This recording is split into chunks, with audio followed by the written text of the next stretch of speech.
तो बेटा अगर ग्लाइकोकैलिक्स हार्ड हो तो कैप्सूल बोलते हैं, मैं आपको पहले बता चुका हूँ, और सॉफ्ट हो तो सिंपल लेयर बोलते हैं। ठीक, अच्छा बेटा ये सॉफ्ट और लूज जो लेयर होती है ये कैसी त्वचा देती है हमारे बैक्टीरिया को या सेल को, किस तरह की त्वचा देती है? स्टिकी। कैसी? स्टिकी, चुपचुपा सरफेस होता है ना, बाहर की तरफ सेल वॉल, फिर सेल मेम्ब्रेन।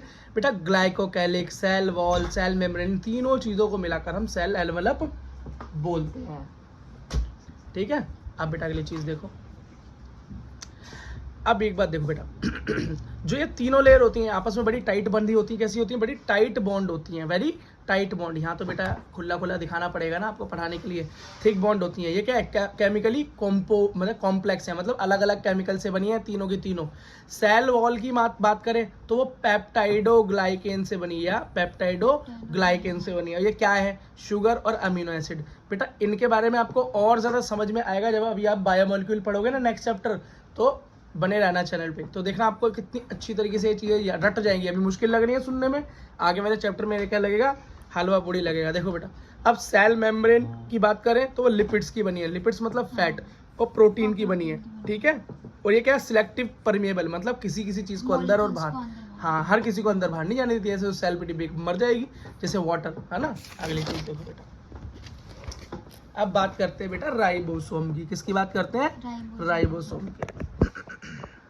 तो राइबोसोम का स्ट्रक्चर देखो बेटा, बाहर ये सेल मानो, अंदर सेल वॉल मानो, अंदर ये सेल मेम्ब्रेन, यही होता है बेटा। फिर न्यूक्लियस।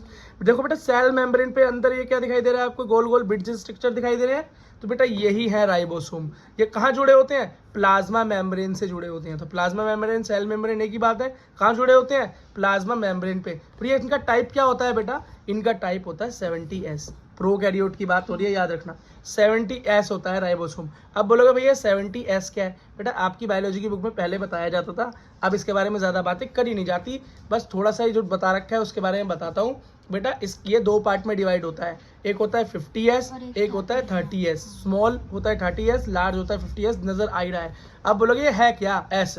भैया एस का मतलब होता है सेडिमेंट्री कोफिशिएंट। इसका मतलब होता है बेटा जब हम बेटा साइंस के लैब के अंदर आपने देखा होगा ट्यूब होती है, ट्यूब, और एक बेटा मशीन होती है जिसके अंदर वो ट्यूब और टेस्ट ट्यूब डालते हैं और वो घूमती है ना, घूमती हैं। जब वो बेटा मोशन करती है ना, उसके अंदर बेटा जो वो हैवी चीज़ें होती हैं वो बेटा डाउन हो जाती हैं, नीचे सेडिमेंट हो जाती हैं, और जो लाइट होती हैं, हल्की होती हैं, वो ऊपर की तरफ रहती हैं। इससे क्या होता है बेटा? उनको पृथक करने में, अलग करने में मदद मिलती है।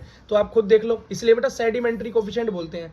एस लगा हुआ है, तो इससे पता लगा ये हैवी है, तो ये डेंसिटी तो बता रहा है। मतलब 30S मतलब स्मॉल मतलब कम डेंसिटी, 50S मतलब लार्ज मतलब ज़्यादा डेंसिटी, जल्दी नीचे बैठ जाएगा। ठीक है, तो इनडायरेक्ट मेजरमेंट ऑफ डेंसिटी भी कह सकते हैं इसको, है ना। और यहाँ वेलोसिटी का यूज़ क्या हो रहा है? क्योंकि मूवमेंट होता है। यहाँ से क्वेश्चन नहीं आएगा, सिर्फ टाइप पूछ सकता है, और ये पूछ सकता है कि किस टाइप में बड़ा है, छोटा कौन सा है, बड़ा कौन सा है, और कुछ नहीं पूछ सकता अगर पूछा तो बस। अगली चीज़ देखो बेटा, अब बेटा प्रोकैरियोट के बारे में पढ़ लिया सब कुछ, अब बचा यूकैरियोट। क्या बचा? यूकैरियोट। यू मतलब ट्रू या न्यू, जैसे हमारी जो सेल है इसके अंदर क्या है? इसका न्यूक्लियस पूरी तरीके से भरा होगा, और भरा नहीं होगा, ऊपर से कवर होगा न्यूक्लियस मेम्ब्रेन से। ठीक है, तो ट्रू न्यूक्लियस होगा। अब इसमें देखो कई सारी चीजें हैं जो 9th क्लास में हम पढ़ के आए थे, 10th क्लास में हम पढ़कर आए थे। क्या क्या देखा हमने? कि अंदर बेटा कई सारे और स्ट्रक्चर है, जैसे कि है mitochondria, lysosome, Golgi apparatus, rough endoplasmic reticulum, endoplasmic reticulum, ये सारी चीजें हमने पढ़ी। और भी बहुत सारी चीजें जैसे वैक्यूल वगैरह। ये होती क्या है बेटा? ये सेल ऑर्गेनल है, सेल बाउंड ऑर्गेनल्स, मतलब सेल के अंदर के ऑर्गेनल्स। आपको प्रोकैरियोट के अंदर ये सब नहीं मिलता, आपको कहाँ मिलता है? सिर्फ यूकैरियोट्स के अंदर मिलता है। ठीक है, अब इनके बारे में एक एक करके हम पढ़ेंगे, लेकिन थोड़ा सा डिटेलिंग देख लेते हैं यूकैरियोट और प्रोकैरियोट के अंदर क्या क्या चीजें हैं या नहीं। देखो ऑर्गेनल देखे, सेल ऑर्गेनल तो प्रोकैरियोट्स के अंदर नहीं है, यूकैरियोट्स में है। साइटोप्लाज्म डिवाइडेड इनटू कंपोनेंट, इसका क्या मतलब हुआ? खुद देखो बेटा, अब जैसे ये अलग अलग चीजें हैं तो इन सब में साइटोप्लाज्म अंदर भी भरा रहता होगा, है ना। इनके अंदर भी भर गया, इनके अंदर भी भर गया, इनके अंदर भी भर गया। तो बेटा जो इनके अंदर का साइटोप्लाज्म और ये नॉर्मल जो टोटल साइटोप्लाज्म सेल के अंदर, ये न्यूक्लियस के ऊपर है। ठीक, तो इसको क्या बोलते हैं भैया? साइटोप्लाज्म बट गया। क्या हो गया? बट गया, बंटवारा हो गया। तो इसको क्या बोलते हैं हम? बटा हुआ, कंपार्टमेंटेड। तो प्रोकैरियोट के अंदर तो ऑर्गेनल्स ही नहीं, तो कंपार्टमेंट्स होंगे ही कैसे, है ना। अगला यूकैरियोट क्या होगा? उसके अंदर ये चीजें होंगी। ठीक। अब साइटोस्केलेटन मतलब ये देखो, साइटोस्केलेटन यही सारी स्ट्रक्चर्स ही मिलके बना रहे हैं, ये वहां पर है ही नहीं, यहाँ पर है। डीएनए ऑर्गेनाइज्ड है, क्रोमोसोम लेवल पे है, क्रोमोसोम के अंदर ऑर्गेनाइज्ड डीएनए किसका मिलेगा, नई वाली सेल्स का मिलेगा, हमारा मिलेगा। प्रोकैरियोट्स के अंदर बेटा ऑर्गेनाइज्ड डीएनए नहीं होता है। अब बेटा यही बात करते हैं प्लांट्स की और एनिमल सेल के बीच की बात। तो बेटा प्लांट सेल का यूनिक कैरेक्टर क्या है, सेल वॉल का होना, हमारे पास तो नहीं है, एनिमल के पास तो नहीं है। प्लास्टिड, क्लोरोप्लास्ट, बेटा क्लोरोप्लास्ट एनिमल्स के पास नहीं होता, क्योंकि हमारे पास क्लोरोफिल इस तरह के पिगमेंट्स होते ही नहीं है, वहां पर होता है। अब बेटा एक चीज याद रखना, इनके पास जो वैक्यूल है बहुत बड़ा है। अभी बोलोगे वैक्यूल क्या है भैया, वैक्यूल का मतलब होता है सेल के अंदर एक ब्लैंक जगह होती है, ठीक है, जिसके अंदर कुछ लिक्विड वगैरह भरा रहता है। इसके बारे में आगे मैं अच्छे से बताऊंगा क्या है, बस अभी याद रखो कि वैक्यूल हमारे प्लांट सेल के पास छोटा और बेटा प्लांट सेल के बाद बड़ा और एनिमल सेल के पास छोटा होता है, ठीक है बेटा। एक बस इतनी सी बात हो ध्यान रखना।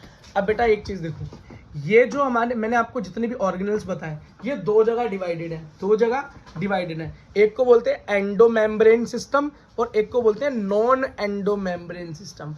अब क्यों बोलते हैं अभी समझाता हूं। देखो बेटा, जैसे हमारे एंडोमेम्ब्रेन सिस्टम में क्या आता है, endoplasmic reticulum, Golgi body, lysosome, vacuole, बेटा ये सारे के सारे मिलकर काम करते हैं, सारे के सारे आपस में क्या है, जुड़े हुए हैं। क्या है, सारे आपस में जुड़े हुए हैं और सारे के सारे क्या है, सिंगल मेम्ब्रेन है। बेटा यहां से नीट में क्वेश्चन पूछ लेते हैं, बताओ गोल्जी बॉडी सिंगल लेयर्ड है या डबल लेयर्ड है, इस तरह से क्वेश्चंस आ जाते हैं नीट में, ठीक। तो हमें याद रखना है कि endoplasmic reticulum, Golgi body, lysosome, vacuole सब आपस में जुड़े हुए हैं। और कैसे जुड़े हुए हैं मैं अभी आगे जब पढ़ाना चालू करूंगा ना तो आपको सब दिखना चालू हो जाएगा किस तरीके से जुड़े हुए हैं, कैसे एक के बाद एक के बाद एक के बाद एक ये एक दूसरे से जुड़े हुए हैं। अब अगली चीज क्या है, माइटोकॉन्ड्रिया, क्लोरोप्लास्ट, पेरोक्सिसोम, बेटा ये क्या है, ये एक दूसरे से जुड़े हुए नहीं है, कोऑर्डिनेशन में काम नहीं करते, सब अपना अलग अलग काम करते हैं, सब अपना अलग अलग काम करते हैं। इनके पास तो बेटा अपना अपना डीएनए भी होता है, अपना अपना अलग डीएनए भी होता है। आगे बताऊंगा, यहां से भी क्वेश्चन आ जाता है कि सेल के अंदर ऐसा कौन सा ऑर्गेनल है जिसके पास अपना डीएनए,